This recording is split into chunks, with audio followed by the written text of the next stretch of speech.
Well,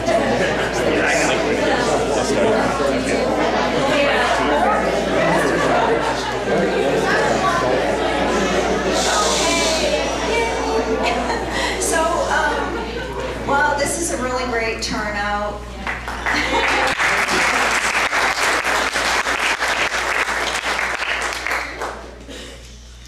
So I have a bunch of thank yous first, but thank you to the Harvard Museum for providing this really exquisite museum auditorium for the reading, and to Lenny Foster, who initiated and has contributed towards this venue, and also Leslie Cox, who isn't here tonight, and Lenny were at my house back in February for about 3 hours or so, designing and photographing all these different still lifes for the book cover. And as you can see, if you have it now, it's just an exquisite book cover. So thanks.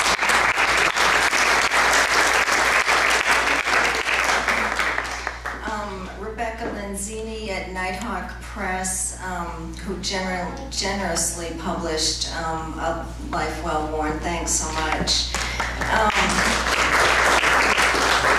And then there are numerous people, I'm not even going to name everybody, but so many in this community who contributed their artistic talents to make Larry's book as stunning as it is.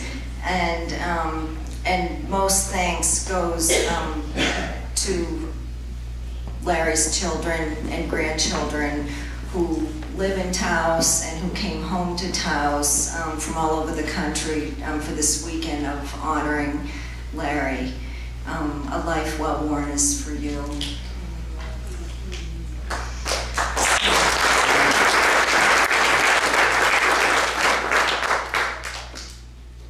And I told myself no eye contact with any children, or really anybody I know. So if I'm looking at people I don't know, there's a reason.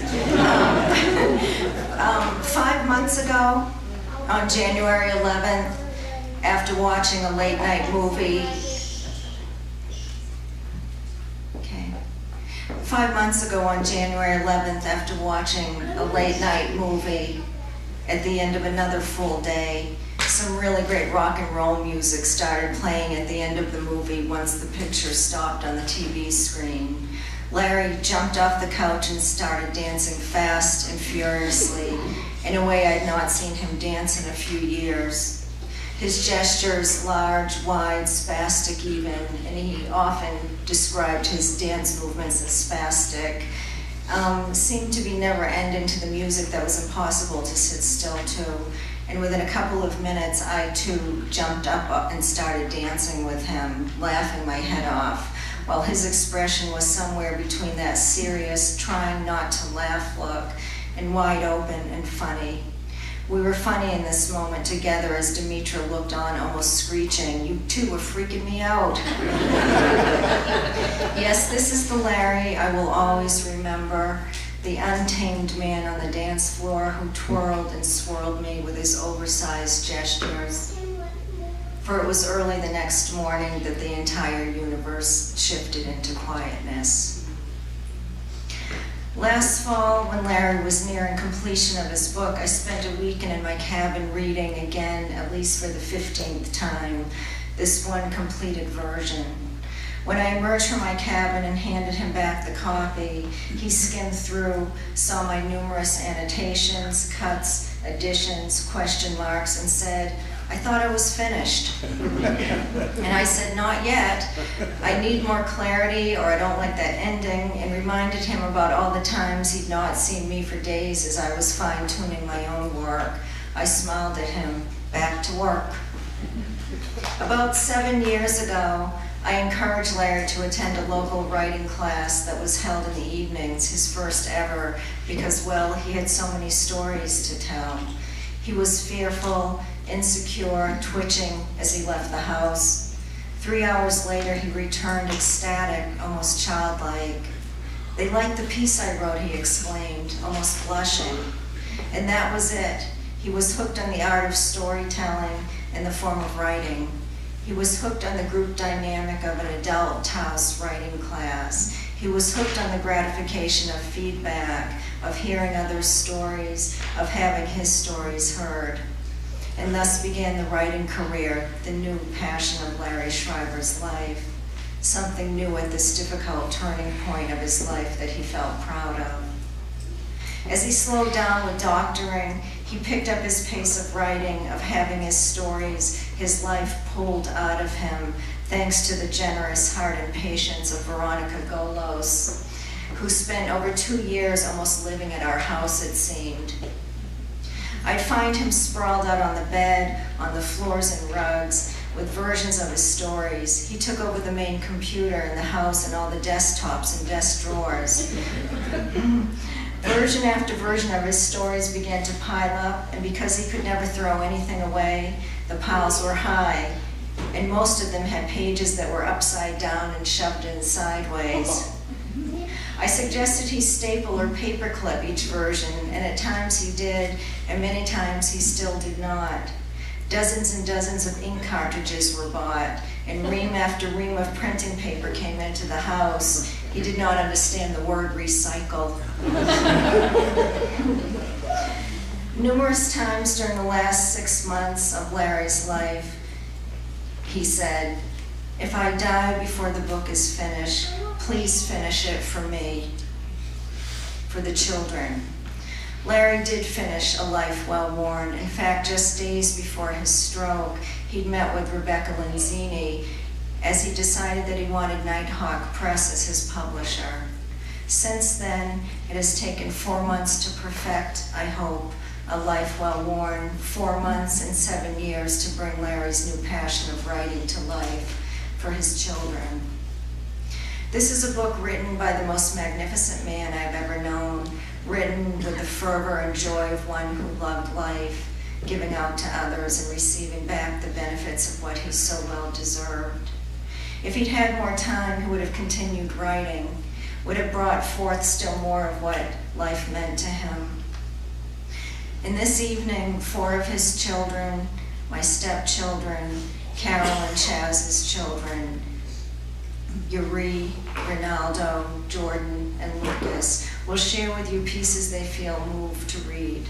And then we're going to end with a video of Larry reading one of his pieces that he first read in 2013 during his first public reading at Living Light Gallery. Thanks so much for coming out tonight.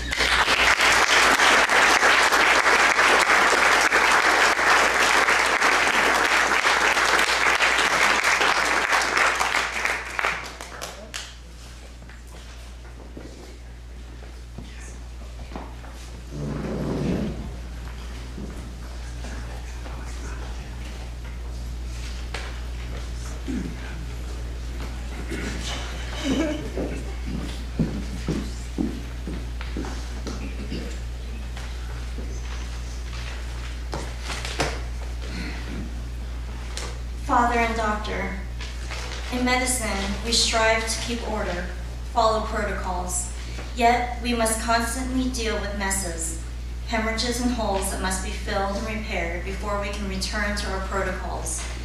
We have to be flexible, ready at all times to pivot on a dime. There are inspirational leaps, where the protocol is the backbone, but it's our own intuitional insights and actions that spark the fire that changes the course for the patient. Then there's being a father. Similar rules apply. I had adopted Yuri when she was 9 months old, the youngest child we had adopted. As a parent, we always see the infant, the child, the toddler inside the adult. I remember Yuri and how she came off the plane from South Korea. The first time I held her in my arms, light as a feather. How she slept on the blanket on the floor of our room at Ryder's Manor Hotel in Denver, with her little tushy in the air.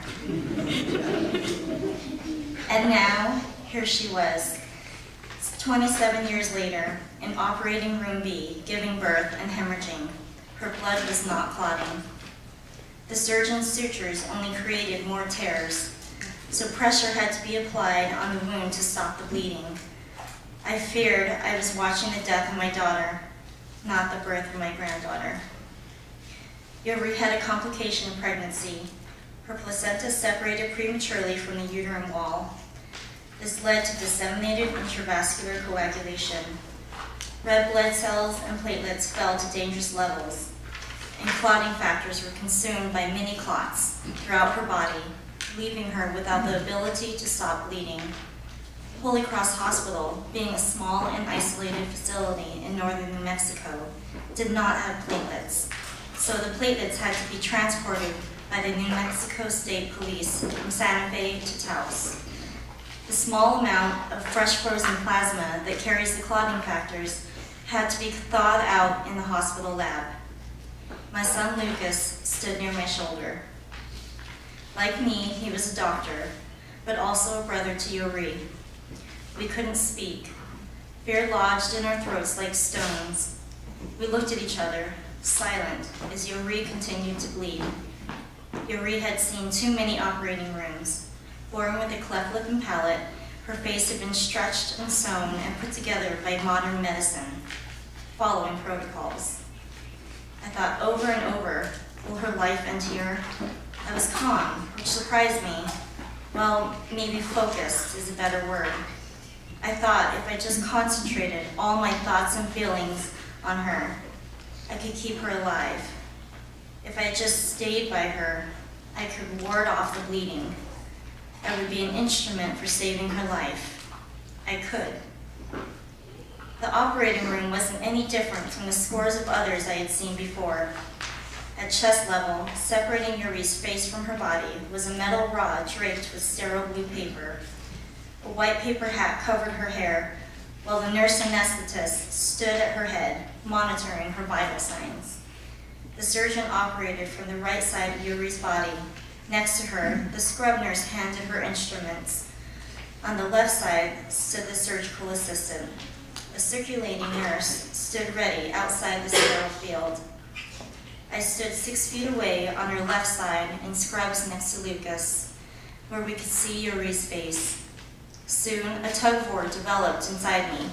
Father, doctor, I began shouting, thaw out the fresh frozen plasma for heaven's sake. Then the father whispered, don't let her die, God. The doctor, get the platelets up from Santa Fe now. She needs more red blood cells. The father, wipe the blood off her leg, please. Stroke her forehead. She loves that. The pathologists and the medical lab technologists worked frantically to help save Yuri's life. Lucas and I watched until we could watch no more. First, Lucas left. I stayed while the bleeding tapered. I thought about Yuri under stress, how her eyelids twitched, how she loved kimchi, how she loved her sister Gabrielle, following her around, and Michael carrying her on his hip the first summer we adopted the two of them.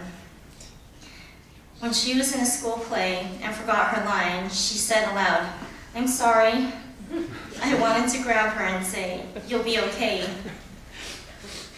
I wanted to grab her off the operating table now and tell her, Yuri, you'll be okay. Yuri stopped bleeding. The operating room assistant wheeled her to the ICU. Exhausted and exhilarated, I went to see my granddaughter, who needed to be transferred to Albuquerque to a newborn intensive care unit. Liana was 8 weeks early, her body pink, struggling to breathe. It was February 14th. The wind so strong that the medical helicopter couldn't make it to Taos. So by ambulance, we drove 12 miles to the Taos airport, where a fixed-wing airplane waited to transport us. Once airborne, I was bumped and thrown around like a beanbag as I held on to the shoulder harness that held me in my seat. Liana slept through an entire ride. Yuri emerged from this trauma, touched and impressed by the lab team who had helped save her life. She learned so much about blood clotting that 7 years later, she graduated with high honors from the University of New Mexico with a degree in medical laboratory science. Today, she works in the hospital lab that helped her save her life. And Liana frequently asks me, Pop, tell me about the airplane ride I took with you on the day I was born.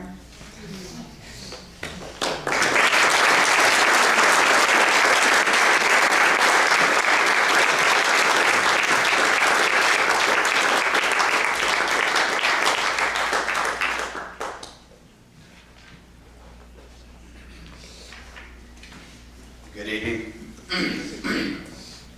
I'm Reynaldo Schreiber. I'm Larry's youngest son. Tonight I'll be reading you guys The Red Sock. All right.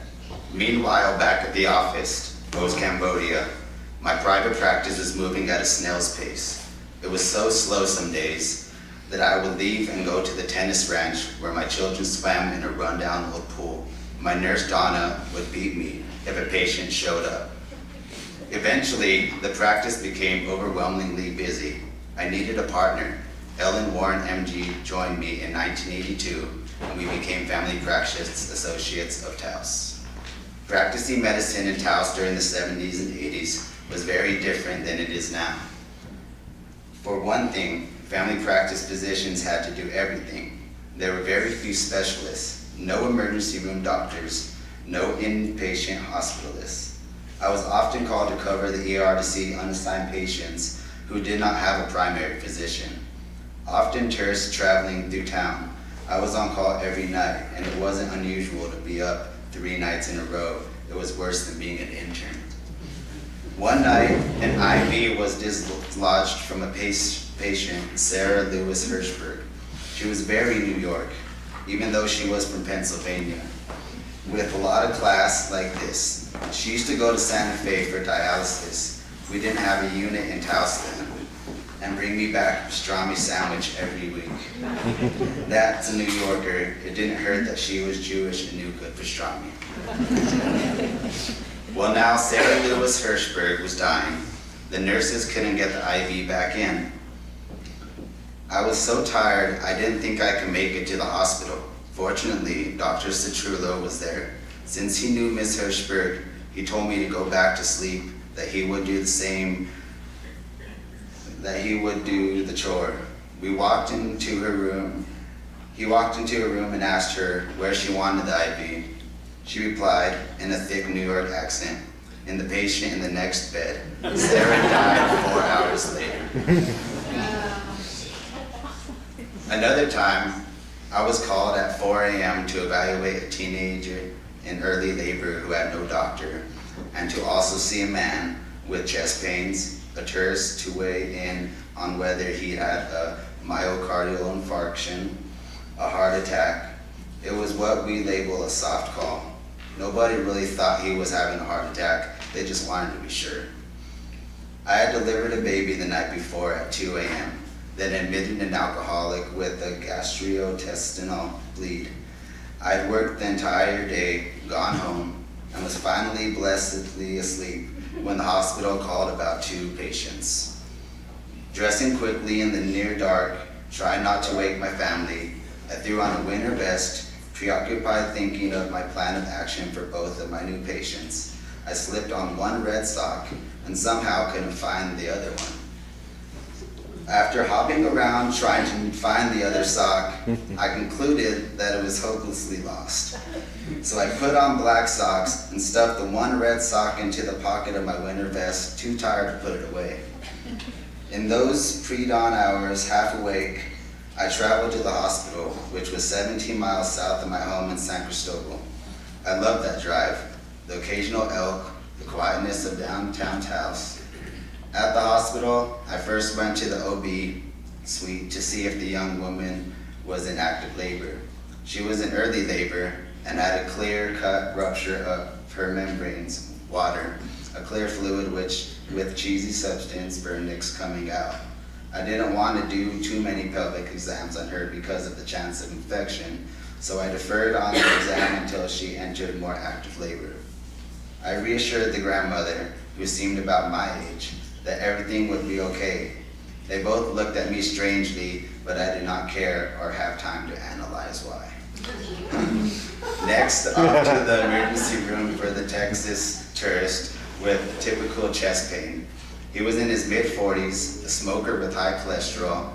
Although his pain did not sound cardiac, I felt better admitting him to the hospital, even with the normal EKG, so we could monitor him and get serial EKGs and cardiac enzymes and looking for muscle damage to the heart. The patient listened intently as I outlined my plan. He was fearful. Being far from urban Dallas, He looked at me much the same way the young girl and grandmother had, but seemed to relax as I told him that I just wanted to make sure that he wasn't in any imminent danger. Feeling confident and complete, I headed out of our 2-bed emergency room. Just then, the Texas heart patient said, "Excuse me, doctor, I think you dropped your sock." I turned around slowly and saw my red sock on the emergency room floor. It seemed it was waiting for me to scoop it up. However, it did not fit my self-image as the reassuring doctor who was in control of all things medical. So I did what came naturally. I lied. "That is not my red sock. After all, who would prove it?" "But doctor," he retorted, "it matches the one on your shoulder."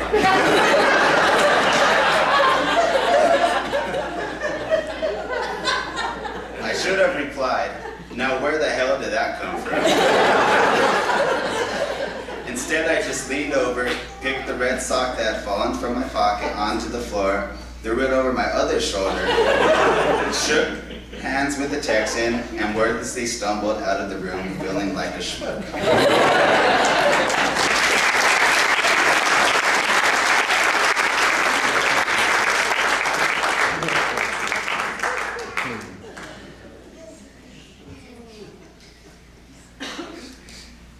Nong Chen Camp, 1980, rice in her mouth. 7 in the morning, brown water buffaloes wallow in emerald green, snake-infested rice paddies set below even greener rolling hills. The leaves on the sugar palm trees flanking our route are covered in dust caused by the constant passage of military vehicles and civilian motorcycles weighed down with whole families. Malnourished dogs bark at us. I drive along the potholed, dusty road, stopping at various Thai military checkpoints. We've been in the Red Cross Toyota pickup for about an hour, having left Aranya Prathet in Thailand, where we loaded up with the daily supply of IV fluids, antibiotics, and antimalarials. We're headed for the Nong Chang refugee camp, located on the Thailand-Cambodia border, a major feeding section for the 60,000 Cambodians displaced from their homeland by the Khmer Rouge. I am in the midst of the most intense 3 months of my life. With me in this Red Cross pickup, with its broken air conditioner in these sweltering conditions, are 5 nurses. I am one of only 2 American doctors allowed into the border camps. All of us, even so early in the day, are soaked in sweat. The sun is blistering in the pre-monsoon season. Just short of the camp entrance, we are waved to a stop. This checkpoint is manned by 6 teenage soldiers of Task Force 80, a right-wing Thai military group whose function is to prevent Cambodian refugees from escaping into Thailand. They are also there to keep excess aid from reaching the camp and to make the border unattractive to the starving refugees. According to official reports, the Khmer Rouge killed millions of their own people, Cambodians. I would later adopt a boy from the camp, an orphan who had witnessed the death of his mother, father, and 5 brothers and sisters. As poet Usam Orr called it, death by starvation, death by disease, and death by execution. A skinny Thai soldier carrying a US-made M16 rifle inspects our papers. I punch on my walkie-talkie to connect with the United Nations advance person. He is the one who checks out the camp for us, radioing us information about the situation in the area. The border is quiet, the enemy is not active today, go on in, or it's too bloody dangerous right now, do not proceed. Just as I'm about to turn on the engine, my attention is diverted. At first, I don't understand. The scene makes no sense. It is surreal. A Thai soldier is aiming his rifle at a Khmer family of 3, a father, mother, and child. The soldier is yelling and shooting. Can this be possible? Of course it's possible. What should I do? Get out of the car? Wave my hands? What? I do what I know best when frustrated in an automobile. I honk my horn over and over and over. I'm really leaning on it. I bang on it as hard as I can. I'm hoping it will distract the soldier. I can't speak. I keep honking. Startled, another Thai teenage soldier swings his weapon around, jamming the M16 right into my face. I quit banging on the horn and reflexively lift my hand to push the barrel away. Cora, one of the nurses, shrieks, and Sister Marie shouts, "No!" The soldier is apoplectic, jabbing at me, screaming epithets. I flinch, twitching. Oh God, he might pull the trigger. Just then, a Thai superior officer hustles over to us, barking orders in Thai and English. Move now, leave, Red Cross people. He grabs my assailant's shoulder, yanking him away. Breathless, ears ringing, hands shaking, I fumble to start the pickup.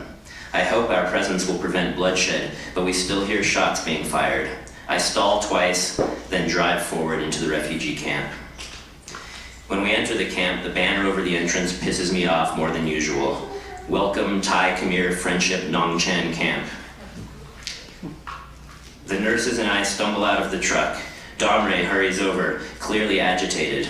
Domre, a barefoot doctor, speaks a moderate amount of French and English. I trained him, and we will become lifelong friends. Come in quick, Dr. Levy. Little girl shot right now. I run down the slim hallway to where we keep trauma victims. There, I recognize the family of 3 I'd attempted to save. The mother and father are bent over their limp girl. She looks to be about 7. I go to her. Her body is still warm. She has rice in her mouth. There is an entrance wound at the rear of her neck, around the 7th cervical vertebra. She has no carotid pulse. Her chest does not move. No rise or fall. Her father knows she is dead, but he still expects the American doctor to do something. His eyes plead. What can I do? How had this happened? I had thought my honking horn had saved them. Dazed, I swipe her mouth clear of rice with my index finger. Next, I start an IV in her arm. Then, pushing on her emaciated thorax, I close my mouth over hers. In and out I breathe. No oxygen, no blood circulating, no chance. She is dead. But for minutes, I cannot stop breathing in and out of her mouth, pushing on her sternum. As a doctor, I know there is not going to be a miracle, yet I'm desperate and pray for one. The dead girl's father approaches me. Ah, Gun, he says. Thank you. He actually thanks me. So I give up, back away. I'm so sorry. His wife cries without tears. Lifting their little girl into their arms, they leave the hospital, disappearing into the crowded camp. I look at my watch. It's barely 8 a.m. Domre hands me a towel, and I wipe her blood off my hands.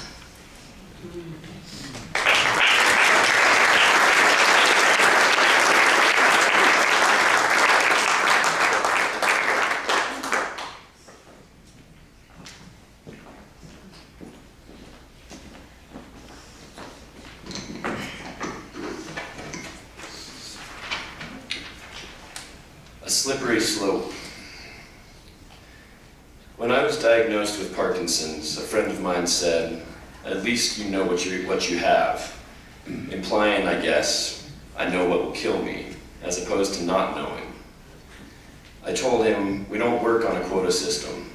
I can still get cancer or heart disease.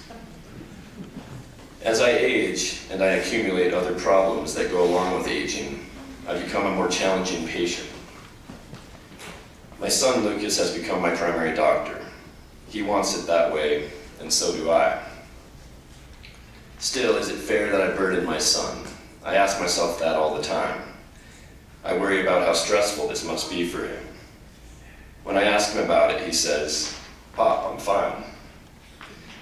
Most people feel that doctors shouldn't treat members of their own families, but I have a special relationship with Lucas. I delivered him at home. We've created a special bond, and I trust him more than any other physician. With Parkinson's, I didn't say to myself, why me? I don't believe in that. I've seen too many young people get horrible diseases, the fickleness of misery. A rabbi wrote a book titled, "When Bad Things Happen to Good People." That's a great title for medical care. In fact, for most of my practice, it seemed that bad things did happen mostly to good people. But being a doctor is not about making judgments on the quality of the patient, but on the quality of the pain. With death, it becomes dicier. Like Jacob wrestling with the angel, I fight with myself when it comes to the issue of helping the dying versus my ethics. Primum non nocere, first to do no harm. to my patients, or myself. I am a doctor. What that means precisely is that I doctor without harm and with the hope of relieving suffering. It means I cannot, will not, kill a patient, even if they ask me to do so. Yet I will aggressively relieve suffering, even if that hastens death. It's a slippery slope. We all die. We in this Western culture have tried to shield ourselves from confronting death. We spend more time planning a summer vacation than we do planning our end-of-life choices. It is not a fit subject for conversation. Michael Meade once said, "We are a society that denies death. Therefore, we are walking towards death backwards. It's better to turn around." The baby boomers, those who went to Vietnam and those of us who thought we could change the world, are now looking at our own deaths. How can this be denied? Most of those who survived Vietnam or any of the more recent wars, or who have had a near-death experience, are not afraid of dying. The rest of us ask, am I afraid? How will I face it? Now I see people my generation who seem to think they can die the way they choose, on a Wednesday, or by planning their death so they don't have to suffer. I wish I were a bit more Buddhist about it, because it does seem that some suffering, even at the end of our lives, leads to growth, if only in the last weeks. At least that's what I've seen. In the Affordable Care Act, there was a provision that doctors would be paid $200 to discuss end-of-life care with their patients every 5 years. But because of conservative shouts of death panels, this provision was erased. So we'll pay huge sums for pacemakers, chemotherapy, defibrillators, and all of the other mechanical means of sustaining life, but only a few dollars to the primary care doctor to discuss how we are going to die. My mother had what I'd call a peaceful death. A comic until the end. When I arrived in South Florida to be with her, she cried, "I thought I would die before you got here, and if I did, I would have killed myself." She wasn't spiritual or religious at all. When I asked her if she was afraid of dying, she said, "No, I just enjoy living, but I am fearful of the mechanics of dying. Will I gurgle, fill up with fluid? Will I have pain?" I told her I would take care of the mechanics. That was the least I could do. I acted both as doctor and son. I was proud of her. She was feisty to the end. When she was dying, she had myoclonus, a twitching of the muscles of her feet caused by morphine. As a family, we were sure she was doing a final dance for us. I'll tell you this, I want a peaceful death. I see myself surrounded by my large family, children, grandchildren, my wife Kathy, at home before the great window, so I can look out on Lobo Peak. I'm calm. I have no terminal agitation, the kind of trembling, hallucinatory state that sometimes affects those who are dying. Yet I know that, regardless of any expectations, I don't know, can't know what I'm going to be like, or do, or say until I'm inside the dying. I tell my patients there's no correct way to die, yet still I strive for a perfect ending, for my patients and for myself.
published multiple poems, books, and I've published nothing.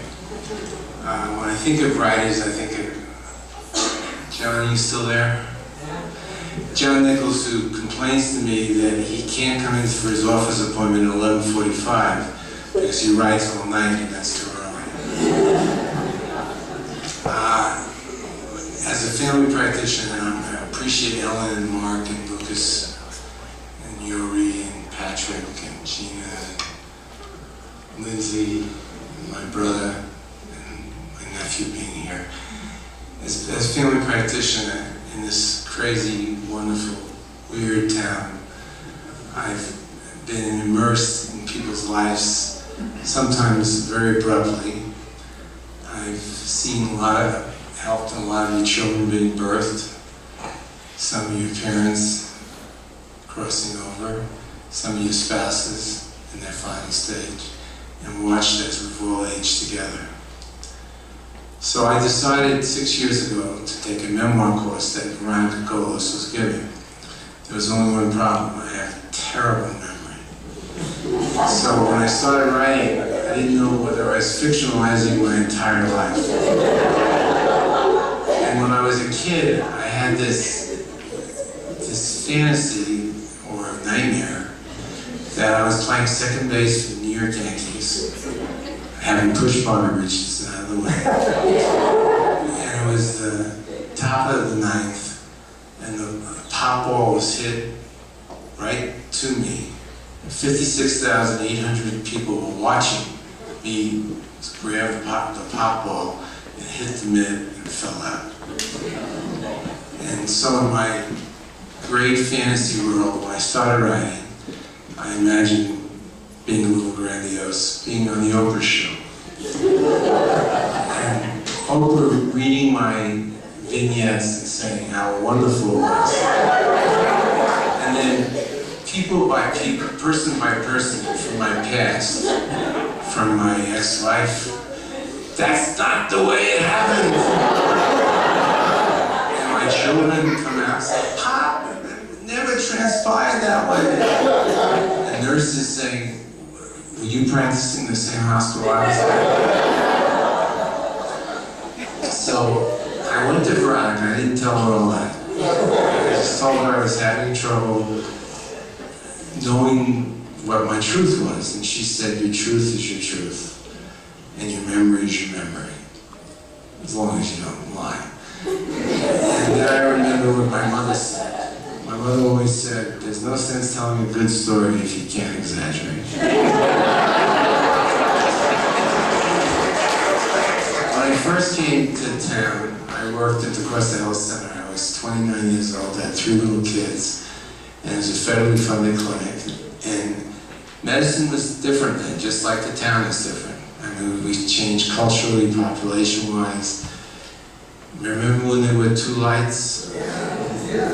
There was dull light at the plaza and dull blinking light. Not the old blinking light, just it was the light. And medicine has changed just as drastically. When I first came, there were no emergency room doctors. So you'd be in your office if you were in town, or I did the night shift because I was at Cuesta, doing a pap smear, and they bring someone in with a gunshot wound to the chest, and you go, Jesus Christ, what am I going to do? And you run over to the hospital and do the best you could. We had surgeons intermittently. Steve Citrella took a 4-year hiatus when I first came to go to Wyoming and race Ferraris and something. We had no emergency room doctors, no hospitalists. So if you admitted someone to the hospital, you took care of them 24 hours a day. We had no orthopedists. Herb wasn't here. Lubowitz wasn't even in the background. And Goodman wasn't here. We had, at times, no surgeons. And we had, ever remember Al Rosen? Al would come in when you needed a surgery, a C-section, with his bathrobe on. He had a cigar in his mouth. And he put the cigar down, and you'd introduce the patient. Say, I know, I met him. Take his bathrobe off, put his scrubs on, cut the baby out, put his bathrobe on, take his cigar and go.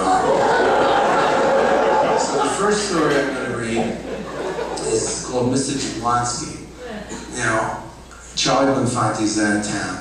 Charlie's worked with me as a physician assistant. Worked with Ellen for 38 years. And I went over the story because Charlie and I worked across the clinic. And he remembered it like I remembered it, which was truly amazing. So this is not based on a true story. This, I think, is a true story. Mr. Jablonski. It was the end of the 60s in Taos, New Mexico. The 60s here, like everywhere else, started in 1967 and ended in 1980. With the election of Ronald Reagan.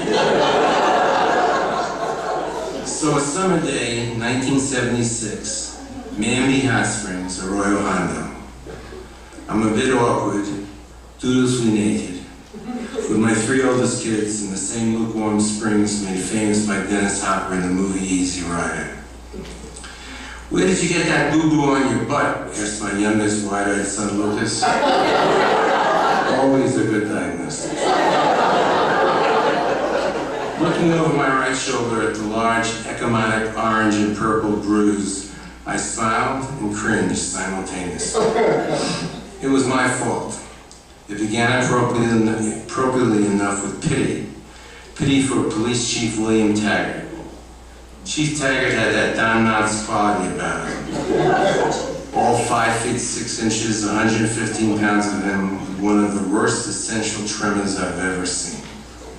Not too appealing for the sole law enforcement agent in the small town of Cuesta. Elevation 7,500 feet, population 1,000, in the heart of the Sangre de Cristo Mountains of northern New Mexico. Doing his annual physical for the police academy, I was to make sure he qualified physically and endurance-wise for his pivotal role. But the chief appealed to me. His back was out. He could not do the required push-ups and sit-ups. And gee, Doc, I need the job. Young and wanting to please and totally insecure, I took the low road and passed him on his physical. After all, who needed a macho cop in this idyllic place? Only a few hippies got beat up occasionally at the Kiowa Lounge, no big deal.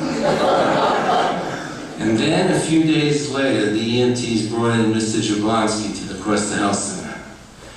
Just a week before, I lectured the medics on handling the combative patient.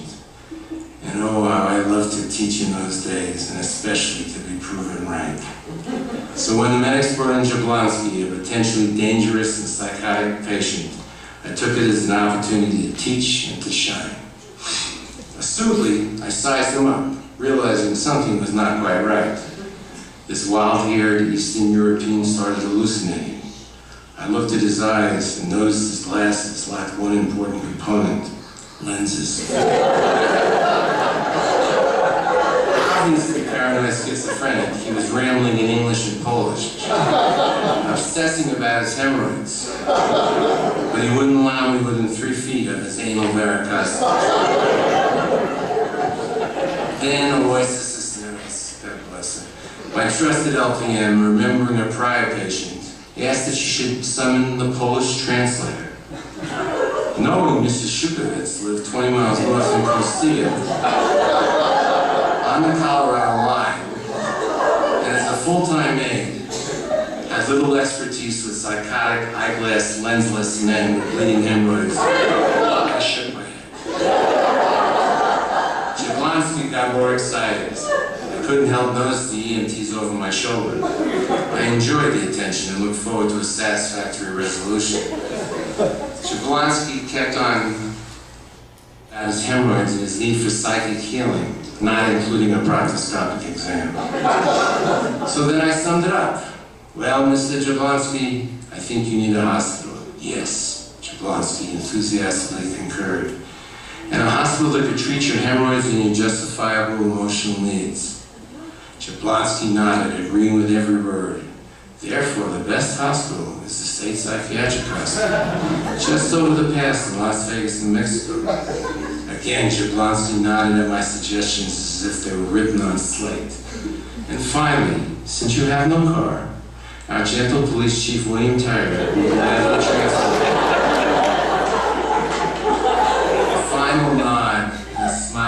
patient, and admiring glances from the audience at the Korean teas. As Chief Taggart was summoned, I waited almost anticlimactically. The chief nervously pulled into the parking lot of the Cuesta Health Center, adjusting his head back and forth, getting more and more excited and more agitated. I cannot lose it now. This is just a little bump in the road. So cocky and self-assured, I tried to calm down the now seething and actively hallucinating, visiting hole. I thought he was ready to charge the hypothyroid chief. Now, Mr. Jablonski, don't get upset. No one will hurt you, I assured him. Jablonski lit up, eyes bulged out, and then almost too calmly pronounced, "The only one who gets hurt is you, doctor." With that statement, he grabbed the chief's billy club and went after me. I took off running as fast as I transported New York legs would carry me across the parking lot. He threw the lead-lined club and caught me square in my right gluteus maximus. Luckily, the only place in my body that would not break. I was fast and frightened and continued to run. "Don't worry," I thought. "The police are here." And Chief Taggart took out his revolver and aimed. I turned and watched with horror, his arms shaking. This underqualified testosterone deficient cop can only pass the test. My mind is honest. I yelled, "Don't shoot, Chief!" Sure they missed the psychotic pole and killed a neurotic Jew instead.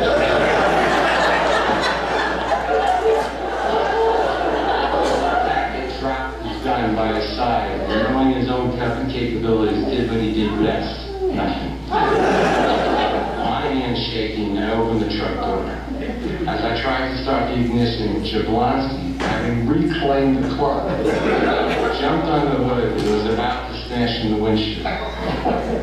Just as abruptly, he must have heard some of my ancestors creeping into his hallucination, pleading for mercy, and he dropped the gun, the club, and departed gingerly, almost daintily, from the hood of my truck. Taggart, always the opportunist, sprung back into action, handcuffed the now passive suspect, and saved the day. So, son, that's how your father got his boot on.